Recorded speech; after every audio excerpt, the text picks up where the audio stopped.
बिस्मिल्लाहिर्रहमानिर्रहीम। अस्सलाम वालेकुम। हज़रत उमर रज़ी अल्लाह ताला अन्हो जिन से कुश्ती लड़ते हैं कि एक मर्तबा हज़रत अब्दुल्ला बिन मसूद रज़ी अल्लाह ताला अन्हो पुरवक्कार और पुरसुकून अंदाज में बैठे थे। आप रज़ी अल्लाह ताला अन्हो के इर्द गिर्द सहाबा व ताबईन रिज़वान अल्लाह अजमईन की एक जमात बैठी हुई थी। आप रज़ी अल्लाह ताला अन्हो लोगों को नादिर और अनोखे वाक़ियात सुना रहे थे।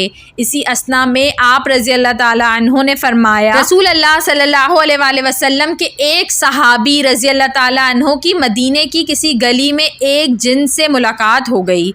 उस जिन ने उन सहाबी रज़ी अल्लाह ताला अन्हो को कुश्ती की दावत दी।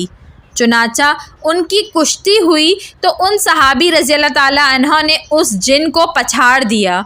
वो जिन कहने लगा कि मुझे छोड़ो। सहाबी रज़ी अल्लाह ताला अन्हो ने उसको छोड़ दिया। फिर उस जिन ने दोबारा कहा कि अब दोबारा कुश्ती हो जाए। चुनाचा फिर उनमें कुश्ती हुई तो सहाबी रज़ी अल्लाह ताला अन्हो ने उस जिन को ज़ोर से पटक दिया और उसके सीने पर चढ़कर बैठ गए। फिर उन सहाबी रज़ी अल्लाह ताला अन्हो ने कहा कि मुझे तुम कमज़ोर और लाग़र जिस्म के आदमी लगते हो, तेरे हाथ भी कुत्ते के हाथों जैसे हैं, या फिर तुम कोई जिन हो। जिन ने कहा, हाँ खुदा की कसम मैं जिनों में से ही हूँ।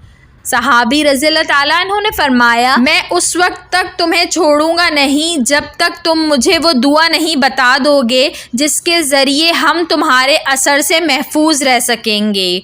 उस जिन ने कहा कि वो आयतुल कुर्सी है।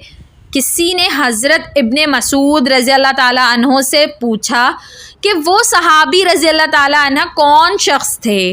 उन्होंने फरमाया कि ऐसा सहाबी उमर रज़ी अल्लाह ताला अन्हो के सिवा और कौन हो सकता है। वीडियो पसंद आई हो तो इसको ज़रूर लाइक करिएगा और ऐसी मज़ीद अच्छी वीडियोस देखने के लिए मेरे चैनल उर्दू कहानी घर को सब्सक्राइब कर लीजिए। Thanks for watching. अल्लाह हाफ़िज़।